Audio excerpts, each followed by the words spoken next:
এখন ডেঙ্গু মশা এসে কামড় দিলে সাধুত্বে কুলাবে না নে।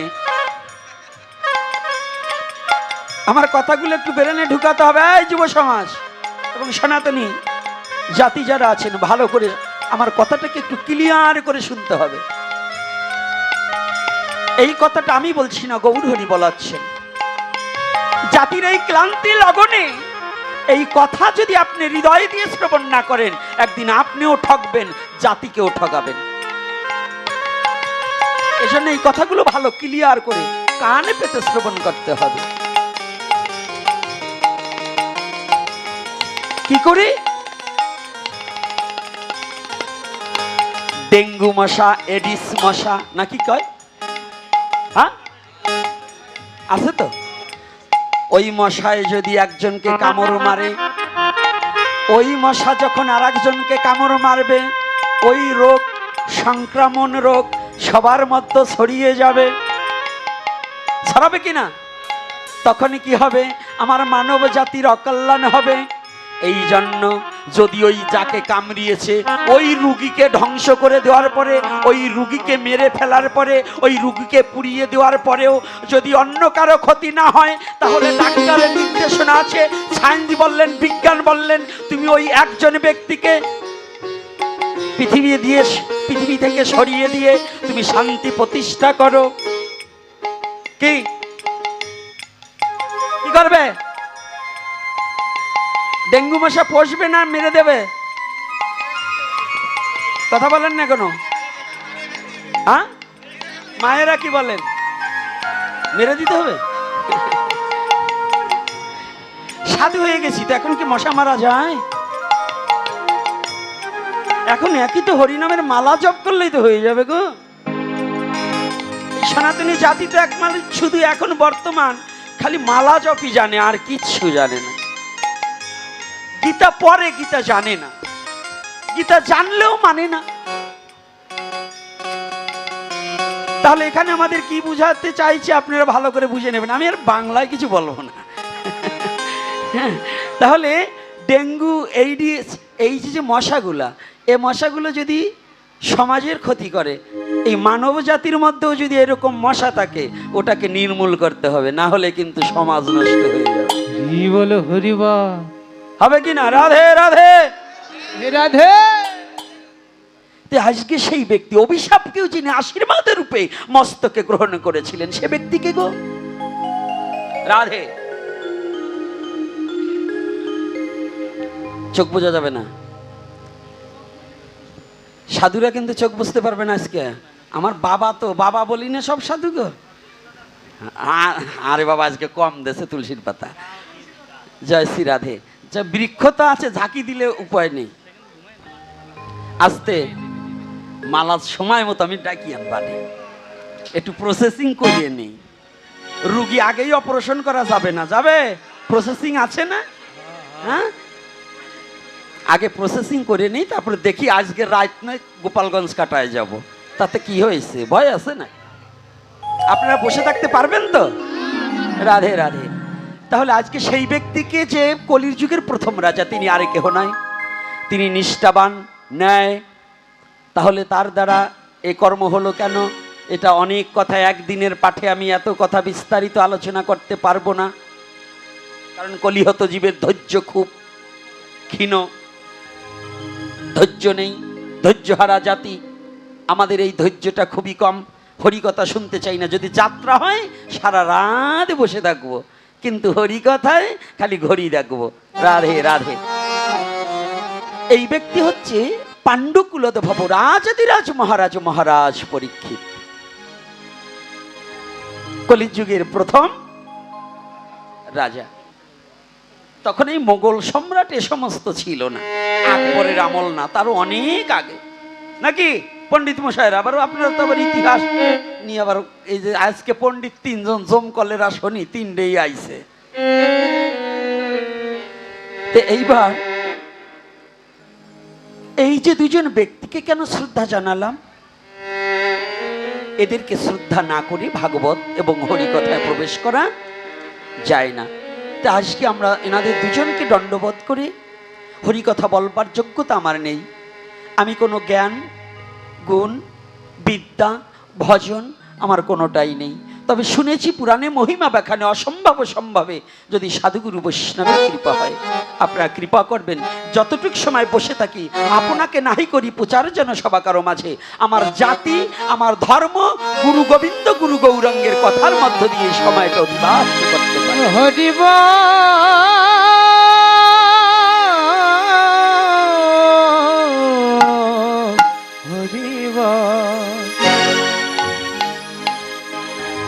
নরোত্তম দাস ঠাকুর মহাশয় প্রেম ভক্তি চন্দ্রিকার মহাজনে যিনি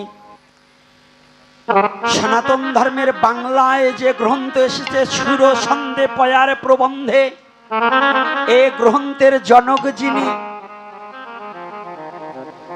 অন্যান্য গ্রন্থ, গীতা কিন্তু বাংলার গ্রন্থ নয়। কি শ্রীমদ্ ভগবত কি বাঙালির গ্রন্থ? শ্রীমদ্ ভাগবতম কিন্তু বাংলার গ্রন্থ নয়। চৈতন্য চরিতামৃত 2-3 ভাষায় লেখা, বাংলা আছে, উড়িয়া আছে এবং সংস্কৃত আছে, নাকি সাধু বাবারা? চৈতন্য চরিতামৃত আছে কিনা? শুধু হোল বাংলায় বাঙালিদের জন্য প্রেম ধন। বাংলার বুকে যে প্রেম ভগবান 3 যুগে 4 যুগে মন্থন করা সত্যতিতা দাপর কলি, এই 4 যুগের যে প্রেম, এই প্রেমটা একমাত্র বাংলার বুকে নিক্ষেপ করে গিয়েছেন। এটা বাঙালিরা জানে না। বাঙালি সাধুরা একটু হলেই বাংলাকে পরিত্যাগ করে ভারতে আশ্রয় নেওয়ার জন্য ব্যতিব্যস্ত হয়ে যাচ্ছে। 5ই আগস্টের পরে বাংলাদেশের অনেক সাধু চলে গেছে, গেছে কিনা? প্যান্ট পরে, ধুতি খুলে প্যান্ট পরেও গিয়েছে, এরা সরে গেছে। কিন্তু এই সাধুরা আজ অবধিও তত্ত্বনিহিত বিচার জানে না, কারণ 4 যুগের মন্থন করা প্রেমধন কিন্তু কোথায়? বাংলার বুকে। যদি বলেনি কেন? মহাপ্রভু, এই মহাপ্রভুই সত্য যুগে নারায়ণ মানে বিষ্ণু, ত্রেতা যুগে রাম, দাপরে কৃষ্ণ, কলিতে গৌরাঙ্গ। এই গৌরহরি পদ্মা দেবীর কাছে যে প্রেমধনে রেখে গেলেন, এই পদ্মা কোন জায়গায়? বাংলায় না ভারতবর্ষে? কোথায়? রাজশাহী। আমাদের বাংলা রাজশাহী ভূমিতে, তাই না? ওখানে পদ্মা দেবীর কাছে প্রেমধন দিলেন কাকে দেওয়ার জন্য? বাহ বাহ বাহ। নরের মধ্যে যিনি উত্তম তিনি হচ্ছে নরোত্তম, নরের মধ্যে যিনি উত্তম তিনি হচ্ছে নরোত্তম। আমার মরু বাবা পিছনে বসলে ভালো লাগে না, ওরে একটু সামনে দেখলে, কিছু কিছু মুখ আছে এগুলো একটু সামনে না দেখলে ভালো লাগে না।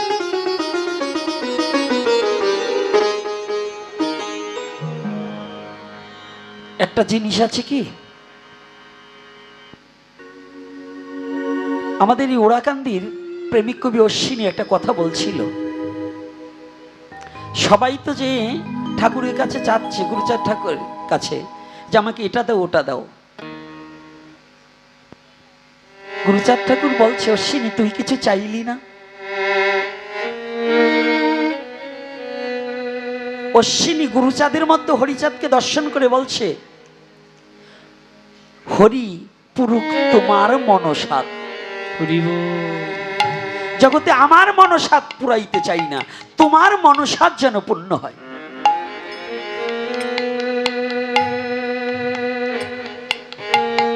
কত বড় কথা যে বলছে পুরুক তোমার মনসাদ, আমার মনসাদ নয়। তদ্রূপ এই গোপালগঞ্জে কিন্তু আমার একমাত্র আপনাদের চরণ পাওয়া আমার মরুর জন্য। এই আপনাদের এই টাউনটার মধ্যে, এই শহরের মধ্যে ঢোকা আমার মরুর জন্য। ও আমাকে মহাপ্রভুর কাছ থেকে কৃপা করে আমাকে আপনাদের চরণ দর্শন করার একটা সৌভাগ্য করে দিয়েছে, না হলে কোনোদিন আমার দ্বারা হতো না। প্রভু করে দিয়েছে ও মাধ্যম দিয়ে। তাই কেন যেন শুধু এজন্য নয়, একটু ভালো লাগা তো, তাই সামনে থাকলে একটু ভালো লাগে, তাই সামনে বসালাম, কষ্ট পাবেন না। আপনারা সবাই প্রত্যেকটা মূর্তি দর্শন করলে আমার ভালো লাগছে, কিন্তু একটা সম্পর্ক তৈরি হয়ে গেছে, তাই কিছু কিছু ভক্তদের সাথে এক জায়গায় গেলে এদের না দেখলে ভালো লাগে।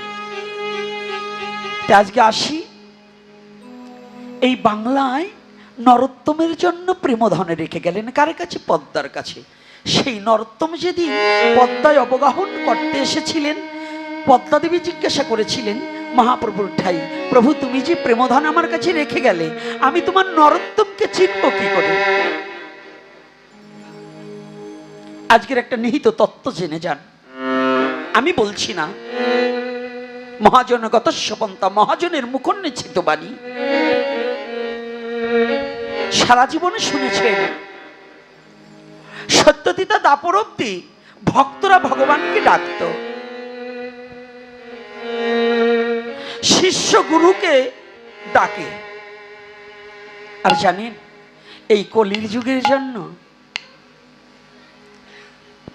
আমার মহাপ্রভু যেমন, আর এই প্রেম ভক্তির অবতার যিনি নরোত্তম দাস ঠাকুর মহাশয় তেমন। কেমন জানেন, আমার মহাপ্রভুকে ভক্তরা ডাকবে, কিন্তু আজ আমার মহাপ্রভু ভক্তকে ডাকছে। পদ্মার পাড়ে এসে নরোত্তম নরোত্তম বলে শ্রীকৃষ্ণ চৈতন্য মহাপ্রভু নিজেই ডাকছে, নরোত্তম নরোত্তম নরোত্তম। নিত্যানন্দ প্রভু বলছি, প্রভু তুমি কাকে ডাকছো গো? নরোত্তম নামে তো আমাদের সাথে কেউ নেই।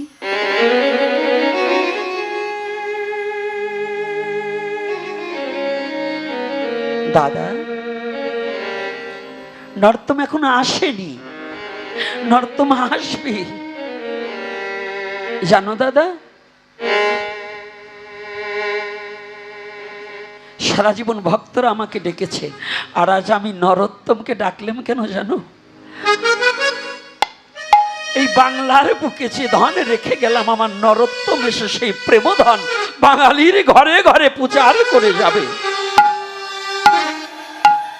হরিব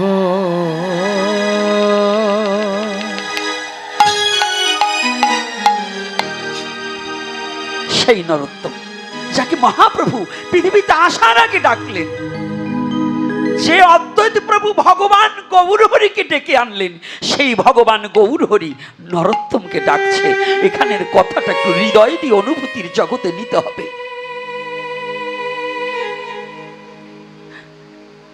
আমরা রাজার কাছে ছুটে যাই, কিন্তু এমন একজন ব্যক্তি আছে, রাজা যদি তার কাছে ছুটে আসে তাহলে বুঝতে হবে এই রাজাও তার কাছে ধরা পড়ে গেছে।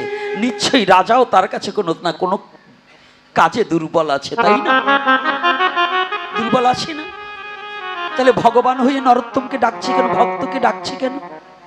ও মা, ও বাবা, জানো ভগবান অসুরের কাছে বীর রূপে দাঁড়িয়ে অসুরকে প্রতিহত করার জন্য বীর রস আস্বাদন করবার নিমিত্তে ভগবান নিজে অস্ত্র ধারণ করে অসুরকে সংহার করেছে। আর এই প্রেম ধন দেওয়ার জন্য ভগবান তার ভক্তকে দুহাত পেতে দিয়ে হৃদয়ে দুয়ারে খুলে দিয়ে ভক্তকে কাছে ডেকে বলছে, নাও তোমরা প্রেম ধন নাও, মধুমাখা হরি নাম নাও। হরিব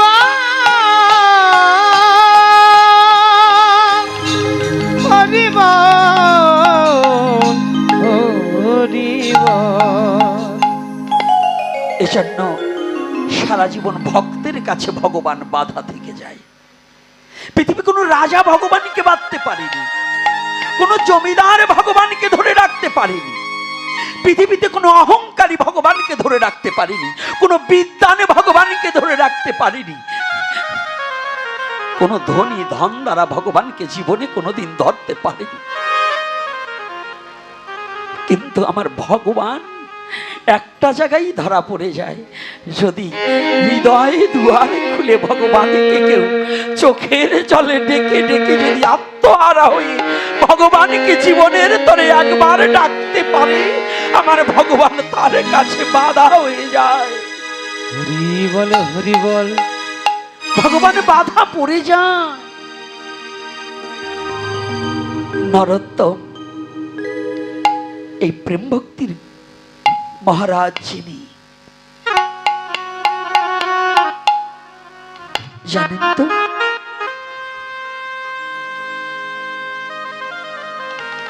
এই নরোত্তম একটা পদে লিখেছে, ওনার লীলাটা বলার আগে ওনার একটা পদে শুনে যায়।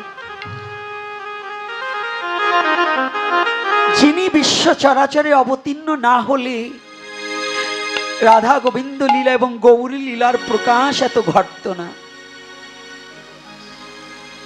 এই নরোত্তম দাস ঠাকুর মহাশয় একটা পদ যোজনা করেছে। আজকে আমি গোপীনাথ বৈষ্ণব হতে চাই, আমার কত অহংকার, আমার জীবনে কত অভিমান, আমার জীবনে কত গৌরব, সবাই আমাকে শ্রদ্ধা করে, আমাকে ভালোবাসে, আমি বৈষ্ণব হয়ে গেছি। কিন্তু জানেন, আমার সবচেয়ে আমার জীবনের প্রথম যেদিন প্রেমভক্তি চন্দ্রিকায় ওই পথটা দর্শন করেছিলাম, সেদিন হতে নিজেকে যেন খুব হতভাগা মনে হয়। আমার প্রেম ভক্তির গুরু মহারাজ নরোত্তম দাস ঠাকুর মহাশয় তার লেখনীতে লেখলেন, আমি বৈষ্ণব হতে চাই না, তবে কি জানো, ওরে বৈষ্ণব দ্বারের যদি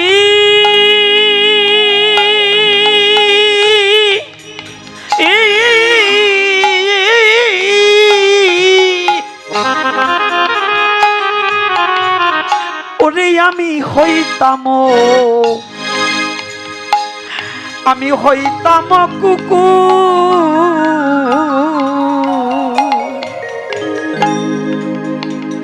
ওরে প্রসাদ দিয়ে তোরা ইতো এই বৈষ্ণব ঠাকুর রে, আমি হতেম যদি ওরে বৈষ্ণবের হানিতাই গৌর হরি বল হানিতাই, ওরে পরে ওরে তারে কুকুর,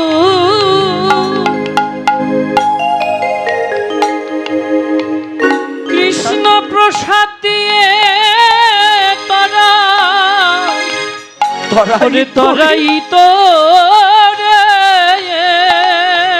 ওরে আমার এই বৈষ্ণব ঠাকুর, ওরে আমার এই বৈষ্ণব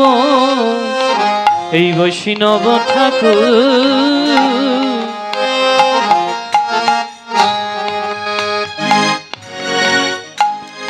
আর বৈষ্ণব দানের যদি রে হরিব ওরে আমি জীবনে হইতাম, আমি হইতাম কুকুর,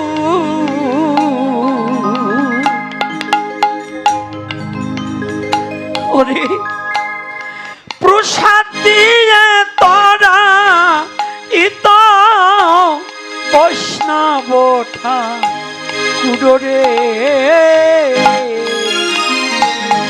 আমি হতেম যদি ওরে বৈষ্ণবের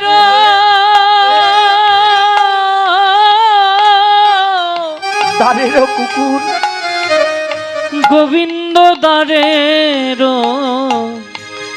ওরে দ্বারের কুকুর,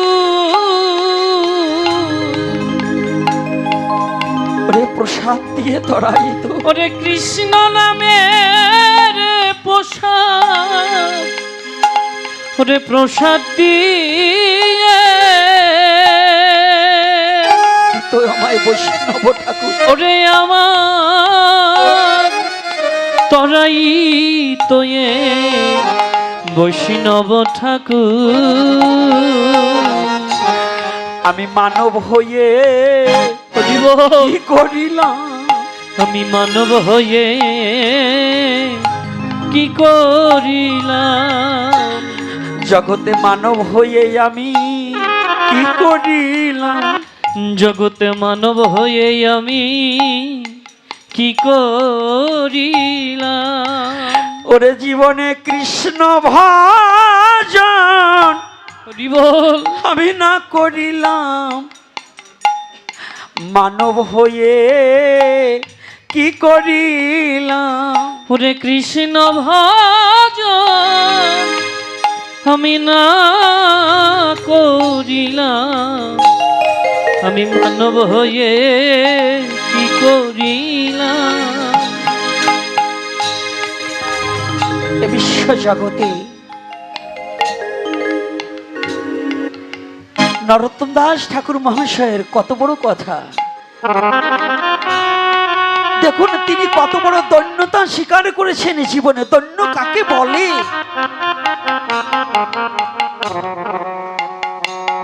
যে জমিদার পুত্র হয়ে জমিদারিত্ব পরিত্যাগ করেছেন, দৈন্য কাকে বলে?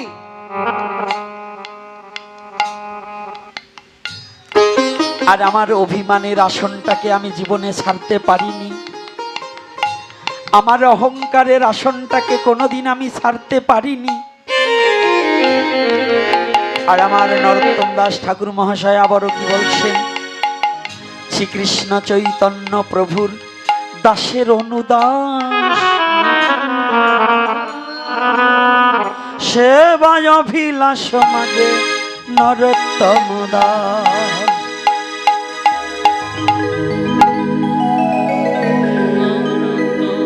নরোত্তম দাস।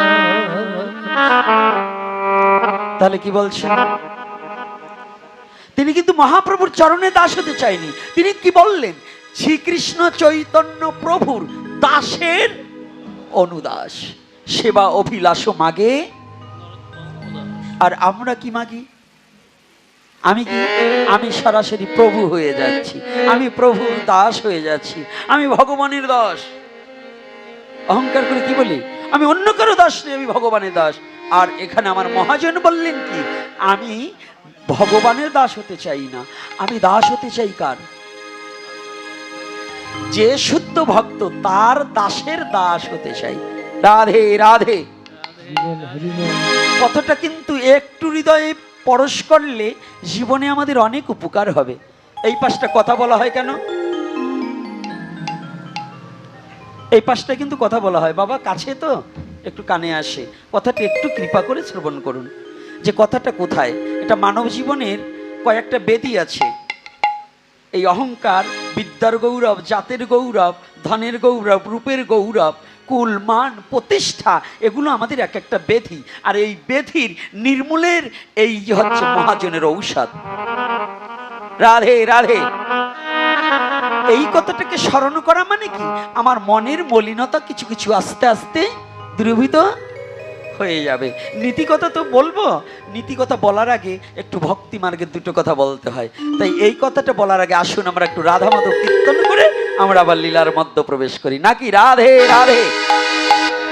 তো রাধা মাধব কীর্তন করবে তো? ভগবান কাদের কাদের হাত দিয়েছে, হাতগুলো দেখতে পারি? রাধে।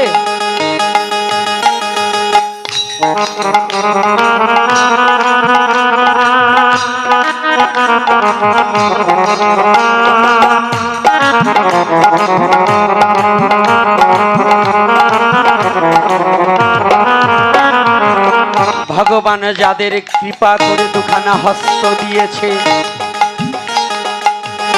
যাদের দুখানা হস্ত এবং একখানা বদন দিয়েছে, বদন দিয়েছে,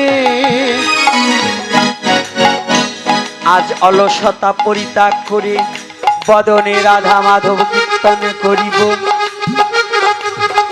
আর হস্ত দিয়ে করতালি দিব।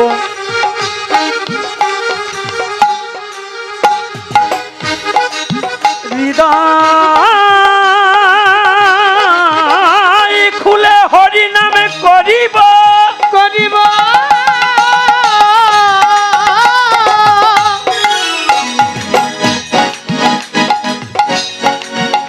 আজ মনের দুয়ারে খুলে দিয়ে সবাই ভগবানকে ডাকব।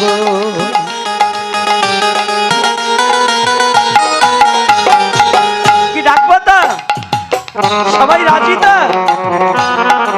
আচ্ছা, তাহলে কারা নাম করছেন আমি কিন্তু দেখতে পাবো, দেখবো সবাই।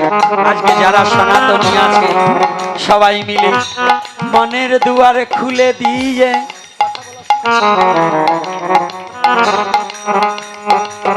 প্রাণের দুয়ারে খুলে দিয়ে ভগবানকে ডাকিতে হবে। সেই গোলকের শ্রীহরি আজ ভুলাকে আসিবে আসিবে।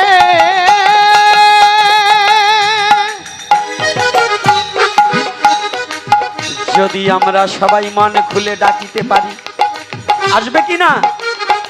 ডাকতে পারলে আসবে, যদি না ডাকতে পারি আসবে না। তাহলে সবাই মায়েরা বাবারা সবাই মিলে রাধে রাধে।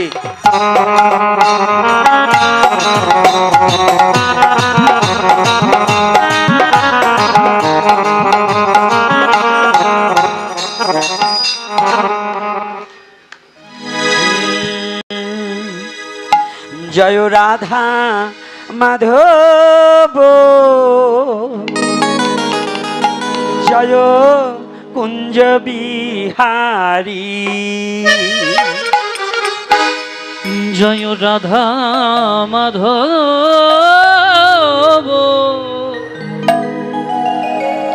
জয় কুঞ্জ বিহারী,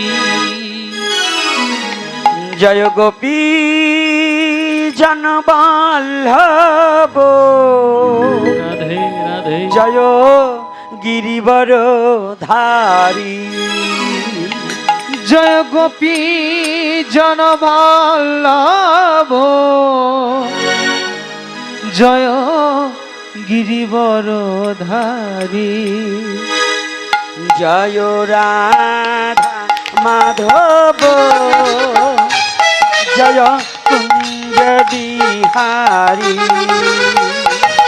জয় রাধা মাধব, জয় কুঞ্জ বিহারী, জয় গোপী জনবল্লভ, জয় গিরিবর ধারী, জয় গোপী জনবল্লভ, জয় গিরিবর ধারী, জয় রাধা মাধব, রাধে রাধে, বিহারী, জয় রাধা মাধব, জয় কুঞ্জ বিহারী, জয় রাধা মাধব, জয় কুঞ্জ বিহারী, যশোদানন্দন ব্রজ জনরঞ্জন, যশোদানন্দন ব্রজ জনরঞ্জন, যশোদানন্দন ব্রজ জনরঞ্জন, যশোদানন্দন ব্রজ জনরঞ্জন, যমুনা তীরা বনচারী, যমুনা তীর বনচারী, হে যমুনা তীরা বনচারী, আরে যমুনা তীর বনচারী, জয় কুঞ্জ বিহারী, জয় রাধা মাধব, জয় কুঞ্জ বিহারী, জয় রাধা মাধব, রাধে কুঞ্জ বিহারী, রাধে রাধে রাধে বল, জয় রাধে রাধে, রাধে বল, হে রাধে রাধে রাধে বল, রাধে রাধে রাধে বল, রাধে রাধে রাধে রাধে রাধে রাধে বল, রাধে রাধে রাধে রাধে রাধে রাধে রাধে বল রাধে রাধে রাধে রাধে রাধে রাধে বল রাধে রাধে রাধে রাধে রাধে রাধে বল রাধে রাধে রাধে বল দুটি বাহু তুলে রাধে বল রাধে রাধে রাধে বল রাধে রাধে রাধে বল রাধে রাধে রাধে রাধে বল এই রাধে রাধে রাধে রাধে রাধে বল রাধে রাধে রাধে রাধে রাধে বল রাধে রাধে জয় শ্রী রাধে রাধে রাধে রাধে বল জয় রাধে রাধে রাধে বল রাধে রাধে রাধে বল জয় রাধে জয় রাধে জয় রাধে জয় রাধে জয় রাধে জয় রাধে জয় রাধে জয় রাধে জয় রাধে জয় রাধে জয় রাধে জয় রাধে জয় রাধে জয় রাধে পরম পুরুষ পরমেশ্বর ভগবান শ্রীকৃষ্ণ কি জয় প্রেমময়ী শ্রীমতী রাধা রানী কি জয় হো প্রেমের ঠাকুর ভগবান গৌর হরি কি জয় হো আজকের হরি কথা কি জয় হো আজকের আগত ভক্তবৃন্দ কি জয় হো সনাতন ধর্ম কি জয় হো জয় নিতাই গৌর হরি বল হরি বল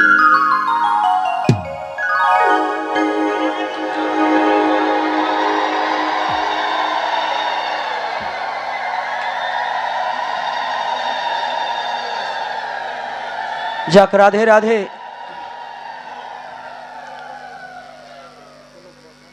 আপনারা সকলে ভালো আছেন তো আচ্ছা আপনাদের আশীর্বাদে মা বাবার দয়ায় ভগবানের অপ্রাকৃত করুণায় এ হতভাগা দাসও ভালো আছি যেমন রেখেছি এটাই ভালো যাক এখন আমরা একটু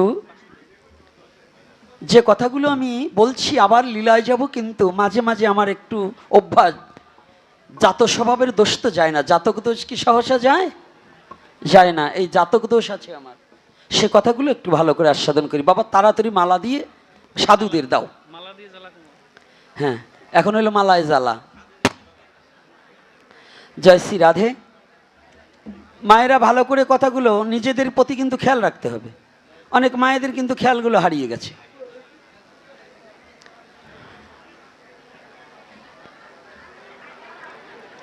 যাক রাধে রাধে হ্যালো ভালো করে লক্ষ্য করুন কথাগুলো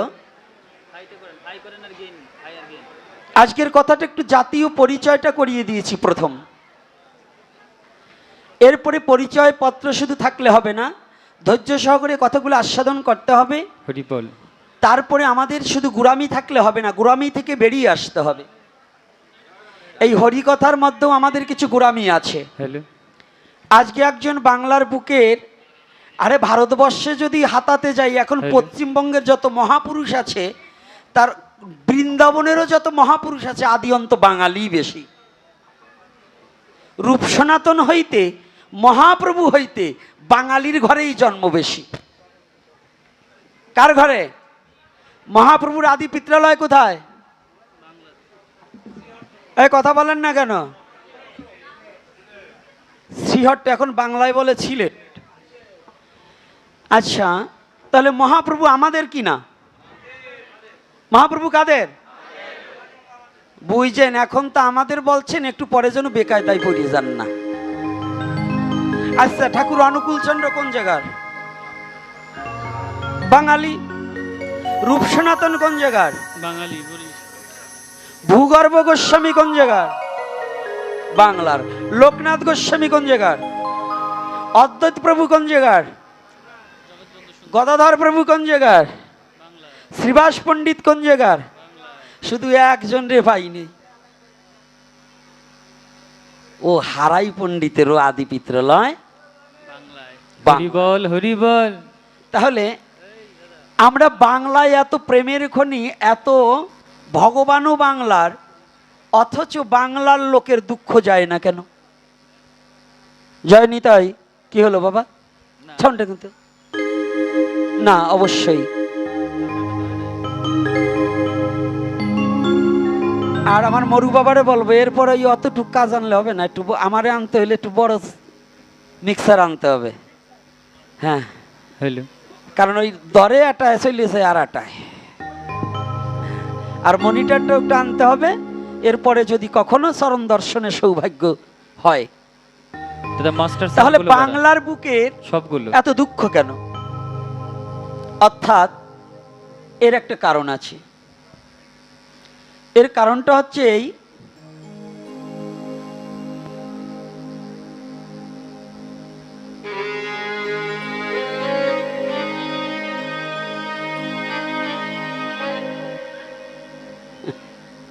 চমৎকার একটা কথা যে বাবাই লিখেছে, এ কথাটা একটু পরে দিচ্ছি, এত তাড়াতাড়ি বেশি প্রশ্ন আসলে উত্তর দেব না।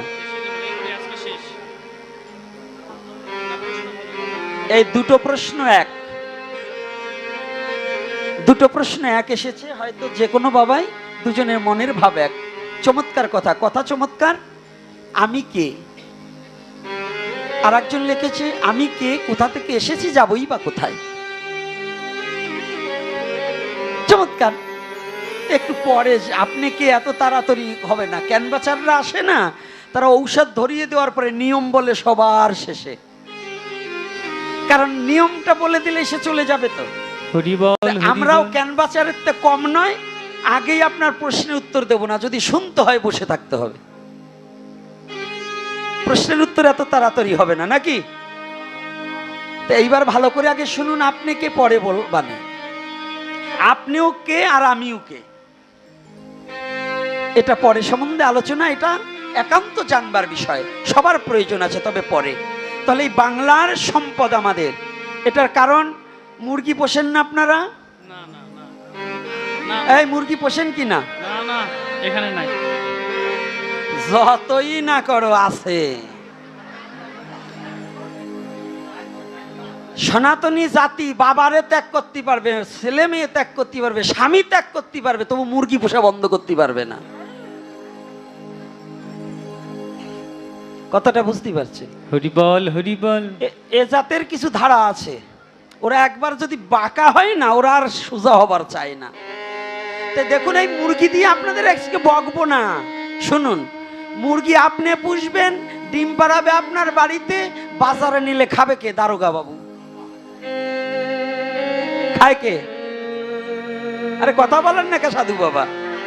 দারোগা বাবু খাচ্ছে না, তাহলে আপনার খালি পালা পোষাই সার হয়েছে।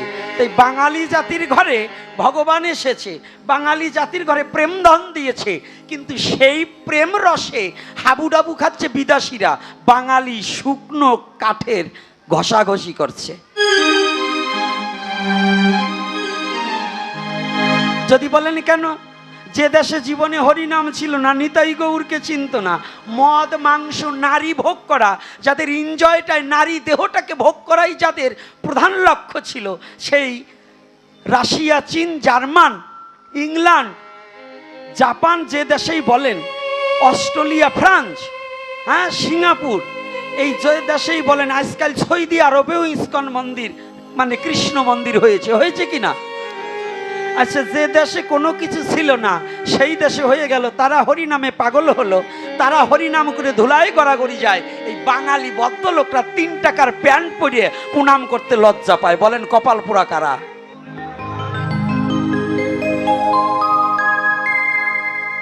রাগ করবেন না, এই বাঙালি কপাল পোড়া জাতি, ওদের ধন খাচ্ছে পরে আর ওরা না খাইয়ে মরছে ঘরে।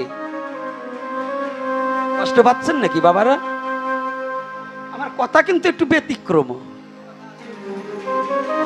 তাহলে এই বাঙালি জাতির 3 টাকার প্যান্ট পরে ওর অহংকার হয়েছে কি, আমার প্যান্টে যদি ধুলা লাগে।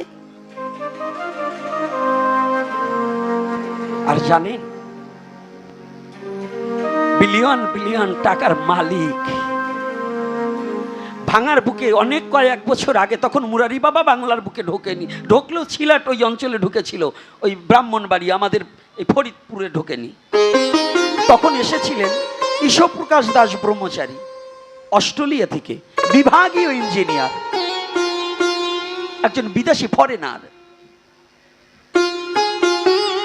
যারা দেখেছিলেন, আমার এই ছেলেটা তখন আরো ছোট, ও তখন সবে মাত্র আমার কাছে আসছে, ও তখন ভাঙাতে লেখাপড়া করে।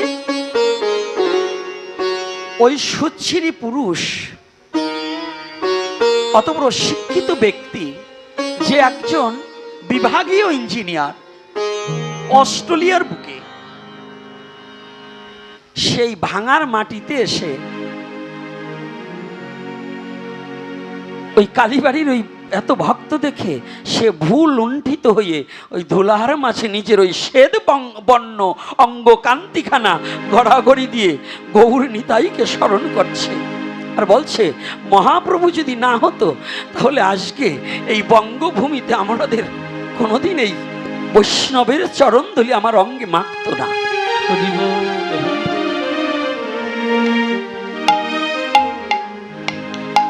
বুঝতে পারেন, যিনি বিশ্ব বরেণ্যেয় জন স্বামী জয় পতাকা গুরু মহারাজ, ইনি যেদিন সর্বপ্রথম জীবনে, ইনি একজন ফরেনার, ইনি যেদিন সর্বপ্রথম ভারতবর্ষে মায়াপুরে এসে পা রেখেছিলেন, যেদিন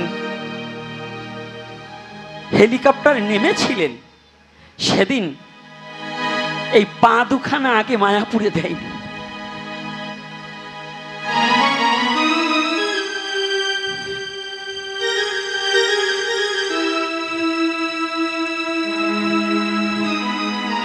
পা দুখানা আগে দেয়নি এই ভূমিতে, ডালাটা খুলে দিয়েছে, গড়াতে গড়াতে নেমে মায়াপুরের মাটিতে আগে গড়াগড়ি দিয়েছে। জিজ্ঞাসা করলেন, আপনি কেন আগে চরণ না দিয়ে গড়াতে গড়াতে নামলেন? তার অনুভূতিটা কোথায় জানেন? বলছে, যে ভূমিতে আমার গৌর হরি এসে পদব্রজে হেঁটে বেরিয়েছে, আমার গৌরের, আমার নিতাইয়ের চরণ ধুলি এই ধুলি কণায় লেগে আছে। হরিবা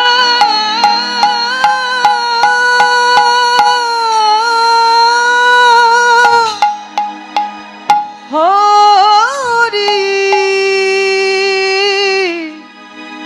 হরি হরি যে ধুলায় আমার গৌরের পদধূলি লেগে আছে, আমার নিতাইয়ের পদধূলি লেগে আছে, এই বিশ্বের শ্রেষ্ঠ মাটি হচ্ছে এই মাটি। সাক্ষাৎ যে ভগবান প্রেমের অবতার রূপে কলির যুগে গৌরাঙ্গ রূপে এই লীলাভূমিতে কত লীলা করেছে, এই ভূমিতে আমার এই তনুখানা কি করে আগে দেব? হরিবল হরিবল।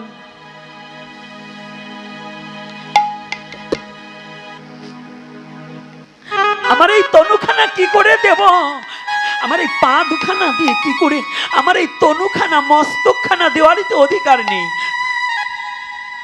নিজেকে কত হীন মনে করছেন, নিজেকে কোনো ভজনবিহীন মনে করছে। আমার কি ভজনের এত যোগ্যতা আছে?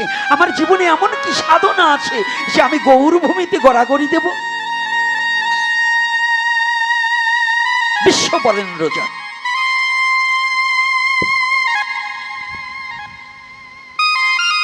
বিশ্ব বরেণ্যজন, সারা পৃথিবীর আনাচে কানাচে এমন কোন দেশ নাই স্বামী জয় পতাকা গুরু মহারাজকে চিনে না। যদিও ইস্কনের, সে আমার সনাতনী হয়েছে। যে সনাতনে আশ্রয় নেবে সে আমার ভাই। শুধু ভাই নয়, তার সাথে যত ধরনের সম্পর্ক করা যায় সে আমার তাই, আমার আত্মার আত্মীয়। হে সনাতনী জাতি, তুমি যতদিন পর্যন্ত তোমার সনাতনকে তোমার আত্মার আত্মীয় না ভাবতে পারবে, তুমি যত ভজন করো তোমার ভজন সিদ্ধ হবে না। কোটি কল্পকাল তুমি আসিবে যাইবে, যতদিন পর্যন্ত তোমার স্বজাতিকে তুমি আপন করে বুকে ভালোবাসতে শিখবে না, ততদিন পর্যন্ত তুমি মেলোচ্ছই থেকে যাবে, তুমি সনাতনী হতে পারবে না। কথাগুলো কষ্ট হচ্ছে না তো? আজকে সেই ভূমিতে আমরা বসবাস করছি, সেই বঙ্গজননীর সন্তান আমরা সেই আমার সংস্কৃতি ভুলে যাচ্ছি, আমার প্রেম ভুলে যাচ্ছি, আমার মাটির গুণ ভুলে যাচ্ছি, আমার এই বাতাসের মহিমা ভুলে যাচ্ছি। আমরা এই মাটির গন্ধ ভুলে যাচ্ছি। যদি একজন খুন করে, প্রশাসনিক ব্যবস্থায় আজকাল কুকুর পোষে, কুকুরের ঘ্রাণটা এত তীক্ষ্ণ যে ওই খুনি যেথায় আছে সেথায় যেতে পারে। পারে কিনা? পারে কিনা বাবা? কুকুর দ্বারা প্রশিক্ষণ প্রাপ্ত আছে কিনা? আচ্ছা, একটা পিপিলিকা আপনার ঘরে কোথায় মিষ্টি আছে সে খুঁজে নিতে পারে। আর আপনি পৃথিবীর শ্রেষ্ঠ জাতি মানব, আপনার প্রেম ধনে, এই বাংলার মাটিতে আপনি প্রেম ধনে ডুবতে পারলেন না, আপনি মধুমাখা হরি নামে ডুবে যেতে পারলেন না, আপনি এই সাধু ভক্তে প্রেম ও ভক্তি রসে একবার নিজেকে ডুবিয়ে দিতে পারলেন না, তাহলে আমি মানুষ শ্রেষ্ঠ কি গর্বের সহিত বলতে পারি? তাহলে আমার যে পিপিলিকা একটা কুকুর শ্রেষ্ঠ, তার ঘ্রাণ শক্তি এত তীক্ষ্ণ, একটা কুকুর প্রশিক্ষণ কত প্রাপ্তি হয়েছে যে একটা সন্ত্রাসীকে ধরে আনতে পারে, একটা খুনিকে ধরে আনতে পারে। পারে কিনা? আর আমি মানুষ, আমি আমার নিজের স্বধর্মের সুঘ্রাণটাকে নিতে পারছি। ধিক্কার জানাই যে নিজের স্বধর্মকে ভালোবাসতে পারে না, কুকুরের চেয়ে সে নিকৃষ্ট। নিজের স্বধর্মকে যে ভালোবাসতে পারে না, সনাতনে জন্মগ্রহণ করে সনাতনের মর্যাদাকে যে রক্ষা করতে পারে না, সনাতন ধর্মে জন্মগ্রহণ করে যে সনাতনকে কলুষিত করে, শুয়োরের মুখ দেখা যায়, তার মুখ দেখা যাবে না। কি আমার একটু কড়া কথায় কষ্ট হচ্ছে না তো? কি বাবারা, কষ্ট হচ্ছে? কারণ আমি মিথ্যা বলছি নাকি সেটা বলতে হবে। এই যে ধর্মীয় সাথে সাথে যে কথাটা বলছি, এটা দর্শন। পৃথিবীর কোনো ধর্মে দর্শন ছিল না, একমাত্র সনাতন ধর্মে 6খানা দর্শন।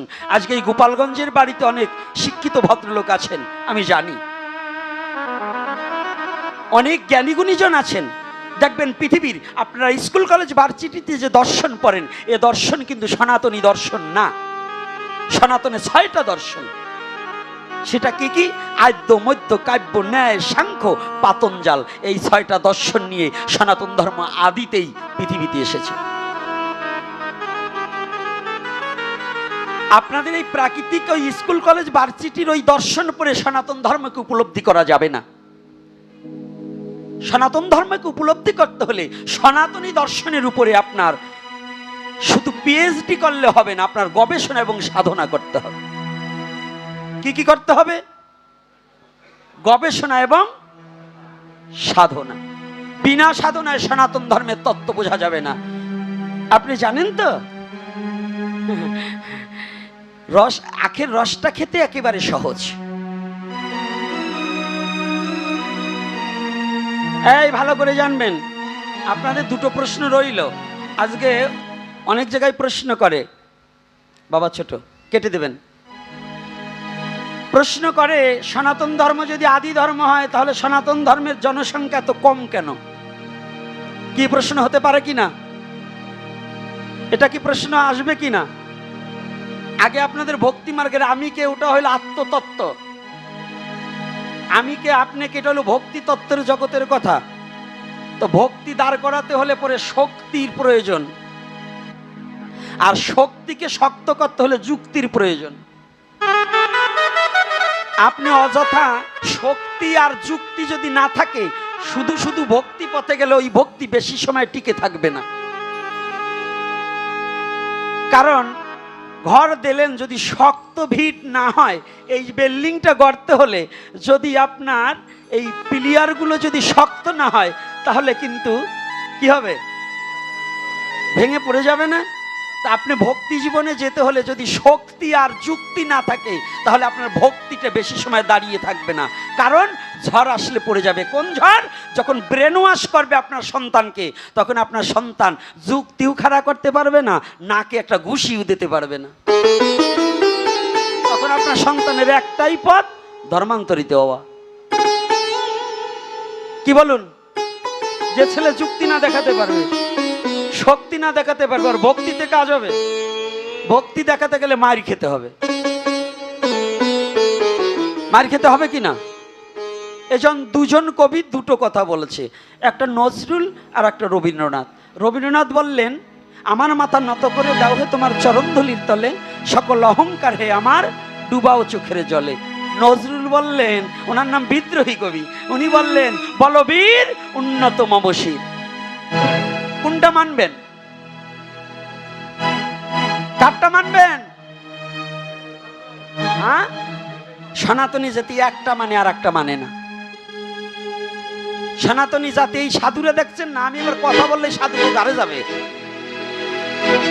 এর কারণ কি জানেন? এই সমস্ত সাধুরা খালি একটাই শিক্ষা দিচ্ছে কি, যদি কেউ তোমাকে অন্যায়ভাবে আঘাত করে তুমি কিছু বলবে না, ওখান থেকে চলে আসবে। ওই যে আমার মাথা নত করে দাও হে তোমার চরণধুলির তলে, সকল অহংকার হে আমার ডুবাও চোখের জলে। একটাই শিখছে। নজরুল যে তোমাকে কি বলছে এটা তুমি ভুলে গেছো।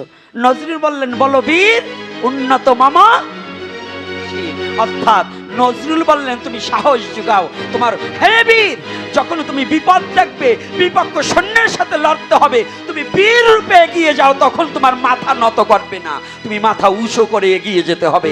আর যদি তুমি যুদ্ধক্ষেত্রে মাথা নত করো, তাহলে তুমি ফিরে আসতে পারবে না।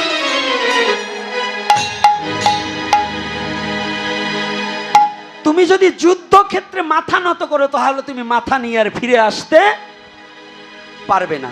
তাহলে কি করতে হবে? যুদ্ধের কাছে কি প্রণাম করা যাবে না, বিপক্ষ সৈন্যের কাছে প্রণাম করা, তখন তীর ধনুক নিয়ে দাঁড়িয়ে যেতে হবে। আয় যুব পার্টি, বুঝা যাচ্ছে নাকি? ব্রেনে ঢোকে না? ঢোকে না? তোমাকে ব্রেনে এখন ঢুকবে না, রাত 2টা পর্যন্ত খালি মোবাইল চাপা ঢুকবে, সনাতন ধর্মেরটা ঢুকবে না। ভোর 4টে পর্যন্ত মোবাইল চাপে, বাবা যখন ওঠে ওই সময় তাড়াতাড়ি কাতা মুড়িতে ঘুমায়। বাবা তো মনে করে জম্বের ঘুমাইছে, ছেলে যে কি করে 13 দিন পরে দে সওয়ালে শেষ। আস্তে, তোমারও ওই দলে গেছো প্রায়, চেতাইও না। আজকে মানসম্মত যাবার দাও। এইবার দেখুন, কথাটা ভালো করে বুঝবেন। তাহলে কি দুইজন কবির দুটো কথা আমাদের কি কাজে লাগবে না? দুটোই লাগবে। নজরুলের কথাও লাগবে, রবীন্দ্রনাথের কথা। রবীন্দ্রনাথের কথা লাগবে কোথায়? আজকে যেখানে এসেছেন সাধু সঙ্গ করবার যেথায়, এখানে মাথাটাকে নত না করলে কোনোদিন প্রেম ভক্তি হৃদয়ে মাঝে পাওয়া যাবে না। এই সাধনার ক্ষেত্রে এসে মাথা নত। আর যখন বিপদ আসবে, নিজের জাতিত্বর কথা আসবে, নিজের জাতিকে রক্ষা করার কথা আসবে, নিজের ধর্মকে রক্ষা করার কথা আসবে, নিজের মাকে রক্ষা করার কথা আসবে, নিজের সন্তানকে রক্ষা করার কথা আসবে, তখন আমি বীর হয়ে যুদ্ধের জন্য প্রস্তুত নিয়ে দাঁড়িয়ে যেতে হবে। এটাই তুমি সনাতনী, না হলে তুমি কাপুরুষ। এটাই যদি তুমি সনাতনী হয়ে না করতে পারো, তাহলে তুমি কাপুরুষ। তোমার জন্য সনাতন ধর্ম নয়। কষ্ট পাচ্ছেন নাকি? তাহলে তুমি সেই জননীর সন্তান, বঙ্গ জননীর সন্তান, তোমার কোনো কিছুতে কম নেই। তাহলে তুমি না খেয়ে মরছো কেন? অর্থাৎ কুকুরের যে স্বভাব আছে তোমার মধ্যে সেটা নেই।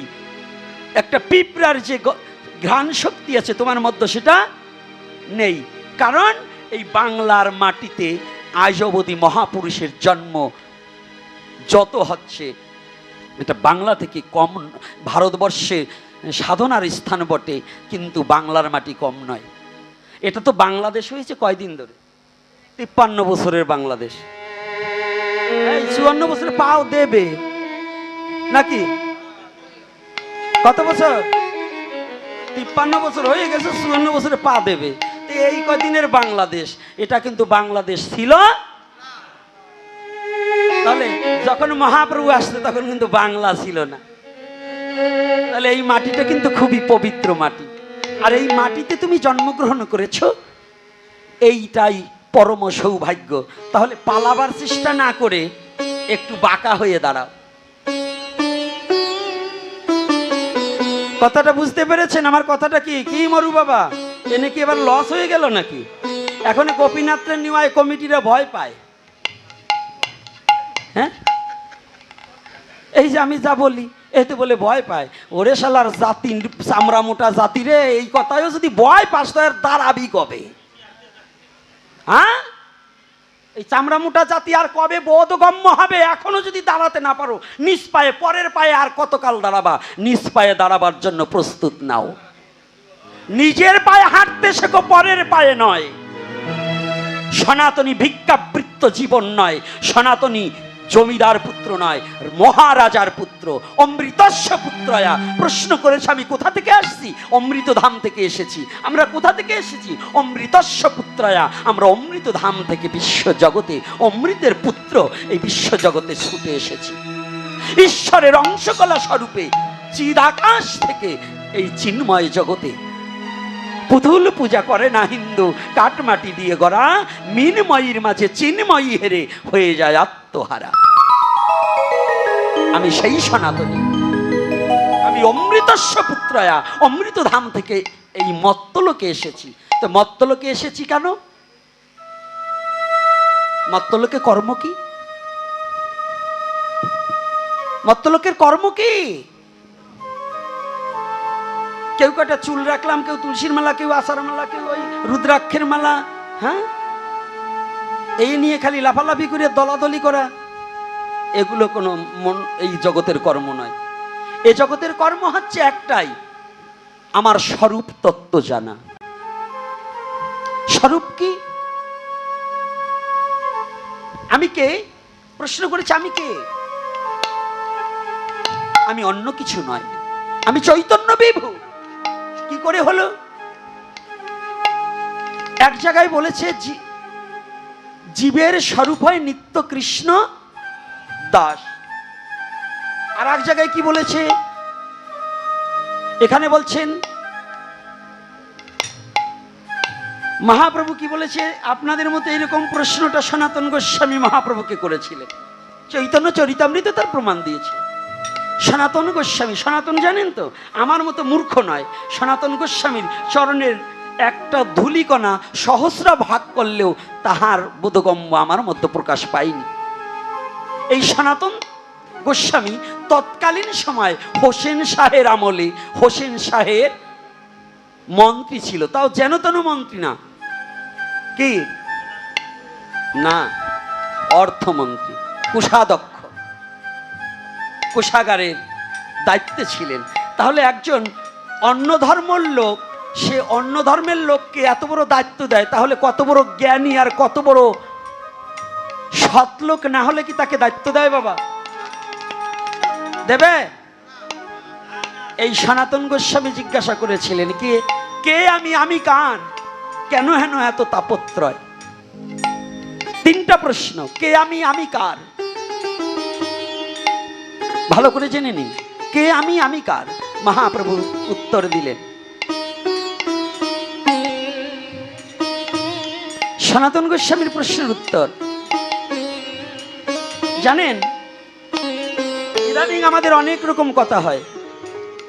সনাতন গোস্বামী মহাপ্রভুর সাথে জীবন জিজ্ঞাসা যত করেছে অন্য কোন গোস্বামীগণ এত জিজ্ঞাসা করেনি। দেখবেন সনাতন শিক্ষায় আসতে, বাবা কে না মিথ্যা বলছি সাধু বাবারা? সনাতন গোস্বামী প্রশ্ন করেনি। আর মহাপ্রভুর সাথে কেমন প্রশ্ন? আজকাল আমরা প্রশ্ন করি কি অমুকের বাবার নাম কি? এই এতদিন পরে আজকের এই প্রশ্নটা আমার মনোভূত হয়েছে। চমৎকার একটু জিজ্ঞাসা, যে বাবাই করেছে, যে মাই করেছে, চমৎকার জিজ্ঞাসা। ভাগবতীয় আসরে জিজ্ঞাসা থাকলে এরকম কথাই জিজ্ঞাসা করতে হবে, যে জিজ্ঞাসাটা করলে পরে জগৎ জীবের মঙ্গল বয়ে আনবে। মহারাজ পরীক্ষিত নিজের জন্য একটা কথা জিজ্ঞাসা করেনি, শুধু একবার একটা প্রশ্ন করেছে। কি প্রশ্ন করেছে? আসন্ন মৃত্যু ব্যক্তির কিম কর্তব্য, এই কথাটা জিজ্ঞাসা করেছে। তারপরে যত কথা জিজ্ঞাসা করেছে ভগবান বিষয়ক কথা, কোনো নিজের বিষয়ক কোনো কথা সে জানতে চাইনি। আর আমরা কি চাই? গুরুদেব বাড়ি আসলে, আয় আসতে, গুরুদেব বাড়ি আসলে কি করি? আমার রোগ নিয়ে আগে, রোগ সারবে কিসে, কে এটা জিজ্ঞাসা করি না। কিন্তু আমার মুক্তি হবে কিসে এটা কিন্তু বলছি না। রোগ মুক্তির কথা বলছি, কিন্তু আমার মুক্তির কথা বলছি না। তাহলে আমি কে? আপনাদের প্রশ্ন আর এখানকার প্রশ্ন এক। আমাদের মহাজনগণ বললেন আজকে সনাতন গোস্বামীর প্রশ্নের অভাবে, প্রশ্ন করার সাথে সাথেই মহাপ্রভু উত্তর দিলেন, সাক্ষাৎ ভগবান। কি হলো ওখানে?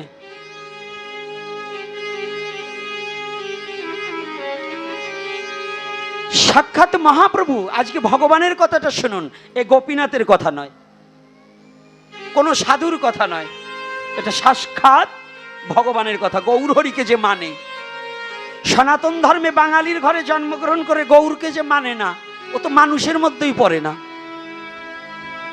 গৌর সাক্ষাৎ ভগবান। এই গৌর কি বলছে? সনাতন জীব নিত্য কৃষ্ণ দাস, তাহা ভুলি গেলা, মায়া পিচাসি ফাঁদ গলেতে বান্ধিলা। সনাতন তুমি বলছো তুমি কে? তুমি জীব। তুমি কার? তুমি কৃষ্ণের। তোমার দুঃখ কেন? তুমি যখন কৃষ্ণের দাসত্ব ভুলে গেছো, তখনই তোমার দুঃখ এসে দুয়ারে দাঁড়িয়ে গেছে। হরি বল, হরি বল। যদি তুমি তাকে না ভুলে যেতে, তাহলে আজকে দুঃখ হতো না। তুমি তাকে, কাকে? পরম পিতাকে ভুলে গেছো। এই জন্যই প্রথম বলেছিলাম যে কথাটা, যে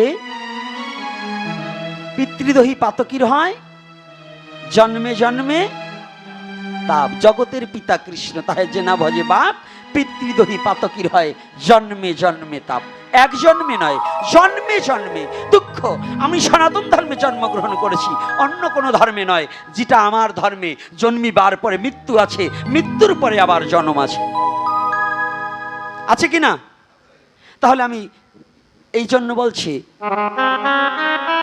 জন্মে জন্মে তাপ। তাপ মানে দুঃখ। তুমি এক জন্মেই ভাবছো এক জন্মে সুখ ভোগ করে চলে যাচ্ছ, না, তোমার আবার প্রতিহত, আবার এই জন্মটা কেটে যাওয়ার পরে আবার তোমার কর্ম অনুযায়ী আবার কোনকুলে জন্ম হয়ে যাবে, সেখানে তোমার যন্ত্রণা শেষ নেই।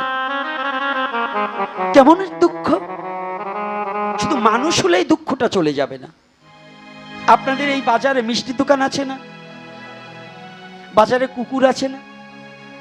আচ্ছা, একজন ভক্তের বাড়ি কুকুর পোষে, ওই কুকুরের মান আর বাজারের কুকুরের মান কি এক? বাবা, কেন এক হবে না? ও কুকুর, ও কুকুর, কুকুর তো দুটোই। তাহলে এখানে কারণ কি? এর একটা কারণ আছে। মালিকের কুকুরকে কেউ আঘাত করতে পারে না, আর বাজারের কুকুরকে অর্ধপোড়া কাঠ, অগ্নি প্রজ্বালিত কাঠ, দগ্ধ হয়ে গেছে, কাঠটা অর্ধেক দগ্ধ, ওই কাঠ দিয়েই কুকুরের পিঠে বাড়ি মারছে, চায়ের গরম জল পিঠে ফিকে মারছে, তপ্ত ওই মিষ্টির রস পিঠে ফিকে মারছে। মারে না বাবা? মারে কি না বাবা? আচ্ছা, তাহলে বলুন তো অমা, একটু বলুন তো, তাহলে কুকুরের জন্মের মতো পার্থক্য আছে কিনা? আছে কিনা বাবা?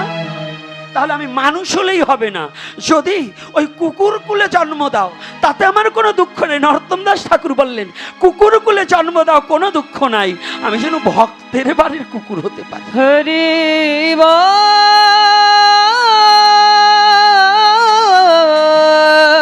হরি প্রভু,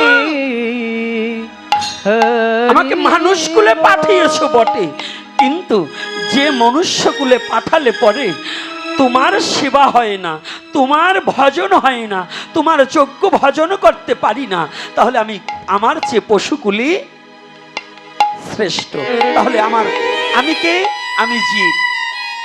জীবের স্বরূপ হয় নিত্য কৃষ্ণ দাস। নিত্য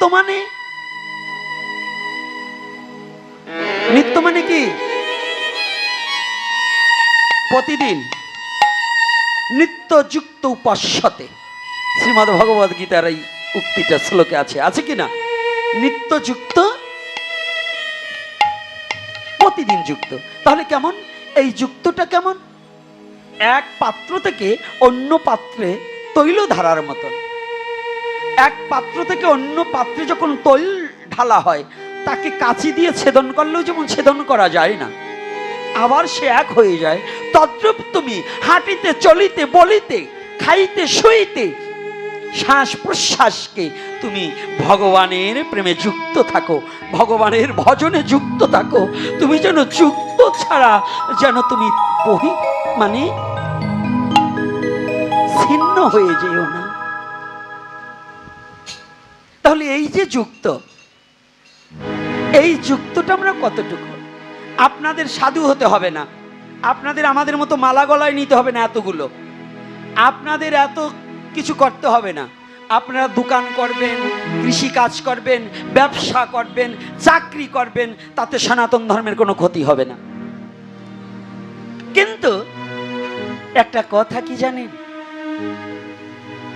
বলবো না বলবো না? না থাক, আজকে আর বলবো না।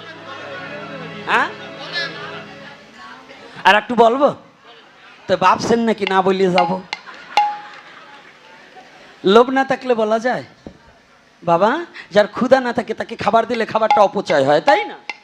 তদ্রূপ হরি কথা যাদের শুনবার পিপাসা থাকে না, জানেন এইখানে এখন কাদের গরম লাগছে বেশি? আমি বলে দেব, সবচেয়ে তাদের গরম লাগছে, উঠার জন্য ব্যস্ত হয়েছে, ওরা হরি কথা মন দিয়ে শ্রবণ করছে না। হরি কথায় যদি মন একবার ডুবে যায়, কিবা গরম কিবা ঠান্ডা কিবা আসে যায়, কিচ্ছু আসবে যাবে না, সে টেরই পাবে না যে কখন সময়টা অতিবাহিত হয়ে গেল। কিন্তু যারা বাড়িতে মন, দেহটা শুধু এইখানে আসছে, গোপীনাথের চেহারা দেখবার ইউটিউবে দেখি আর একটু দেখাসি, ওইগুলার গরম লাগবে আর লাফাই লাফাই উইটা আটা দেবে, ওরা হরি কথা শুনবে না। কি না মিথ্যা বলছি বাবা? হ্যাঁ, এই জন্য সব ধরনের এই আসরে এক ধরনের ভক্ত আসে না। রাধে রাধে। তো এইবার সনাতন ধর্ম, এই দাঁড়া বাবা, কায়দা পাইয়ে পরে বাজা, আগে শোন। জুইত পাইছে আজকে যুবক আছে, আমি জানি এখানে কলেজ এবং স্কুল লাইফ, কলেজ ভার্সিটির ছাত্ররা আছে, আছে না? আছে তো বাবা? আমি এই বুড়ো কটার জন্য আগে প্রচার করবো না, তোমাদের জন্য দুটো কথা বলে যাই। এর কারণ হচ্ছে, তোমরা মনে করো অনেকে হোস্টেলে শ্রীমদ্ ভগবত গীতা রাখা যাবে না। কি রাখা যাবে? অনেকেই জানো যে রাখা যাবে না, কয়ে ওখানে নোংরা জায়গা, টেবিলের উপরে বিভিন্ন কোয়ালিটির ছেলেরা, ও একজন অহিন্দু থাকে, আমি হিন্দু থাকি, আর একজন অন্য ধর্মের থাকে, ওইখানে কি গীতা নেব? এটা তোমার মূর্খতা। তুমি সনাতন ধর্ম সম্বন্ধে কিছুই জানো না। অর্থাৎ সনাতন ধর্মের এমন পবিত্র গ্রন্থ শ্রীমদ্ ভগবত গীতা, অনন্ত কোটি ব্রহ্মাণ্ডের সমস্ত অপবিত্র এক জায়গা হলেও গীতাকে অপবিত্র করার মতো যোগ্যতা নাই। শ্রীমদ্ ভগবত গীতাকে অপবিত্র করার মতো যোগ্যতা আছে? তাহলে আপনার টেবিলের উপরে একটা গীতা, শ্রীমদ্ ভগবত গীতা রেখে প্রণাম করতে পড়তে কি দোষ আছে? আছে? আগে তোমার তত্ত্ব বোঝা লাগবে না, আগে রিডিং পড়ো। রিডিং পড়ার পর একজন তত্ত্বদর্শী গুরুর কাছে গিয়ে ওই গীতাকে আবার উপলব্ধি করো। যেমন বিজ্ঞান বইতে পড়েছো, যারা সায়েন্স লেখাপড়া করেছে, এই সায়েন্সটাকে, এই যে নাইট্রোজেন আর কি যেন আবার বইলো মশাইরা, যে আবার ওই দলের একজন শিক্ষক, আমিও কয়েকদিন ভাবছি ওনার স্কুলে যাই একটু ছাত্র হব। তাই কথাটা না, এক একজনে এক এক দিকের, আমি যা জানি উনি জানে না, উনি যা জানে আমি তা জানি না, এই জন্য আবার জিজ্ঞাসা করতে হয়।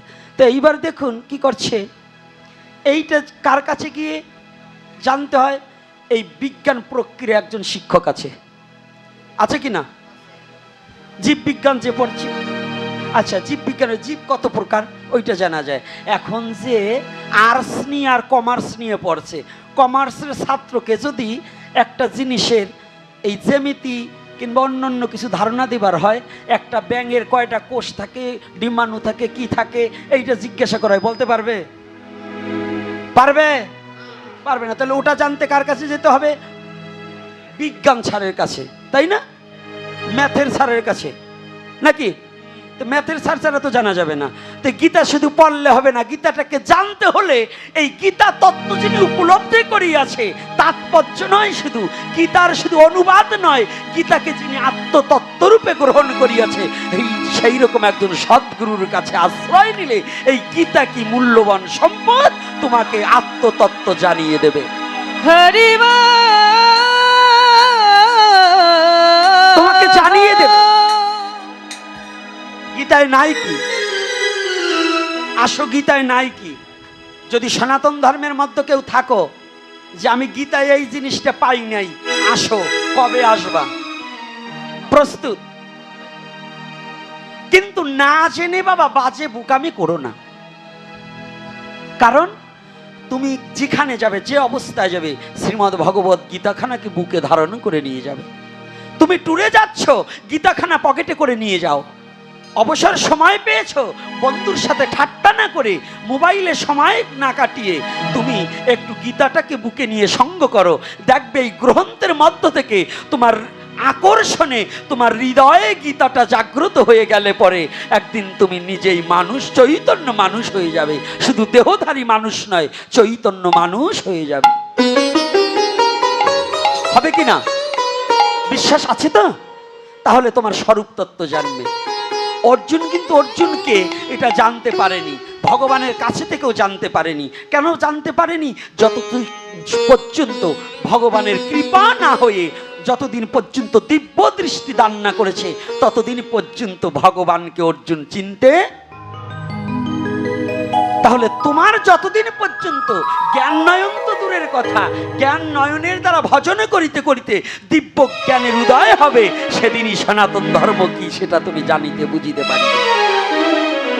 অর্থাৎ একটা প্রশ্ন রয়ে গেছে যে সনাতন ধর্মের যদি আদি প্রাচীন হয়, তাহলে এত কমছে কেন? সনাতন ধর্ম থেকে চলে যাচ্ছে কেন? এই প্রশ্নটা রয়ে গেছে না? আমি কিন্তু আপনাদের মন মতো কথা বলবো না, আমাকে মহাপ্রভু যা বলাবে তাই বলবো। ইচ্ছা করলে মহাপ্রভু এখন আমাকে প্যারালাইসিস করে মুখ বন্ধ করে দিতে পারে না? এই যোগ্যতা ভগবানের নাই? তাহলে এটা কে বলাচ্ছে আমাকে? যখন যেমন তখন তেমন, যখন যাহা প্রয়োজন তখন তাহাই বলিতে হবে। এটাই হচ্ছে ধর্মের নিয়ম। তাহলে এইবার কি করেছে? যদি খালি ধর্ম খালি প্রাচীন প্রাচীন করেন, তাহলে এই রাস্তাঘাটে হাঁটতে পারবেন না। আগে কিন্তু খরম পায়ে দিয়ে মাটির রাস্তায় হাঁটতো। কি বিল্ডিং এ শুতে পারবেন না, টিনের ঘরে শুতে পারবেন না, খড়কুটো দিয়ে শুতে হবে। তাহলে কি যুগ ধর্ম প্রবর্তনম, যুগ ধর্ম, যুগের সাথে ধর্মেরও কিছু পরিবর্তন করতে হয়। হবে কি না? যুগ ধর্ম প্রবর্তনম। বিজ্ঞান যদি না আসতো, এই যে চশমা নিয়ে যে কয়টা বসে রয়েছে না, আজকে আমার মুখ দেখতে পেত না। কি বাবা? তাহলে যখন আমরা বিজ্ঞানকে গ্রহণ করছি, ধর্মকে আমরা এমন করে দেখিয়ে দেব, হাতে আঙুল দিয়ে দেখিয়ে দেব যে ধর্মটা কি বিষয়বস্তু। রাধে রাধে। আপনারা আবার কষ্ট পাবেন না কিন্তু, কারণ এটা একটা এক্সাম্পল। আমারও তো চশমা নিতে হয় মাঝে মাঝে, তাহলে আমিও তো ওই দলে, আপনাদের দলে। কিন্তু আবার চশমা পরা বলতে কিছু বলছি না, কিন্তু এটা কেন, এটা দেখিয়ে দিচ্ছি। তাহলে সনাতন ধর্মে কমছে কেন জানো বাবা? যারা ভাবছো যে সনাতন ধর্ম আদি ধর্ম, অর্থাৎ বলো তো বাবা, মিশ্রি চিবিয়ে খেতে হয়, আখের রস কি চিবিয়ে খাওয়া যায়? হ্যাঁ, দাঁত দিয়ে চাবানো যায়? আচ্ছা, তাহলে যদি এই মিশ্রিটা তৈরি হয় কি দিয়ে? না, মিথ্যা কথা। আখের রস জাল দিলে হয় গুড়, গুড় রিফাইন করলে হয় চিনি, চিনি রিফাইন করার পরে হয় মিশ্রি, মিশ্রিকে রিফাইন করার পর হয় সীতা মিশ্রি। সীতা মিশ্রি, তাল মিশ্রি তো 2.5 দিন ধরে নাম হয়েছে, আগে তাল মিশ্রি ছিল না, এটার নাম সীতা মিশ্রি। ভালো করে জানবেন, আমরা তো অনেক ভাষাই জানি না। তো এখন আপনি বলুন তো, যদি এই সীতা মিশ্রি হয়, এইটা যদি জলের মতো গিলা খেতে যাবেন, তাহলে কি বাঁচবেন একটাও? ভালো করে জানবেন, গিলে খাওয়া যাবে? মিশ্রির চাকা গিলে খাওয়া যায়? আচ্ছা, যায় না। যদি রস হয়, তো এই পৃথিবীতে যত ধর্ম আছে রসের মতো, এত কঠিন না, এত রিফাইন করা ধর্ম না। রিফাইন করা ধর্ম হচ্ছে সনাতন। এই সনাতনী জাতি হতে হলে আপনার অনেক পরীক্ষা দিতে হবে, অনেক জ্ঞানী হতে হবে, অনেক ভজন করতে হবে, অনেক সাধনা করতে হবে, হিংসা, নিন্দা, অহংকার এবং নিজের পরিবর্তন ঘটাতে হবে, লোভ, লালসা এগুলো কমাতে হবে। এখন এইটা বাদ দিয়ে যদি সহজ পথ পায় সেটি কি কেউ গ্রহণ করে? কঠিনটা কেউ খাবে? কথা বলেন না কেন? আরে বাবা, খাবে? তাহলে কোনটা খাবে? সহজটা। সহজটাই গ্রহণ করবে, তাই না? কঠিনটা কেউ? তাহলে সনাতন ধর্মের মধ্য থেকে এত কঠিন থেকে কঠিনতম সীতা মিশ্রিতে রূপান্বিত আপনার হতে হলে আপনার লোভকে বর্জন করতে হবে। আপনি দেখুন, উচ্ছিষ্ট বিচার করতে হবে। অন্য অন্য ধর্মে হাঁটবেন, খাবেন, পাছায় মুছিয়ে দেবেন, কোনো আপত্তি নাই। কি আমাদের গুরু গোসাই যারা গুরুদেবরা একটু শুদ্ধ আচরণ দেয় তার শিষ্য আবার চায় না। যেটা শিষ্যর সাথে পাড়া শুয়োর এক চাপা খায় ওই গুরুর শিষ্য বেশি দেখা যায়। কি বেশি হয় না? আরো যদি তাবিজ বড়া হয় তো অভাবই নাই। কষ্ট পাইন না আমার কথায়? তাবিজ বড়ার গাছটার জন্য যদি গুরুর কাছে যেতে হয় তাহলে কবিরাজ ডাক্তার আছে না? এটা কার জন্য? গুরুর কাছে যাব শুধু আত্ম উন্নতি প্রকল্পে, কোনো দেহর উন্নতির জন্য নয়। তাহলে এখানে আমাদের তাৎপর্য কোথায়? আমরা সনাতনী জাতি নিজের অস্তিত্ব ভুলে আসি, নিজের ঘরে যে কত। এজন্য বলছি কি জানেন, সোনা দানা বুঝাই সারা, পরে করে লেনা দেনা।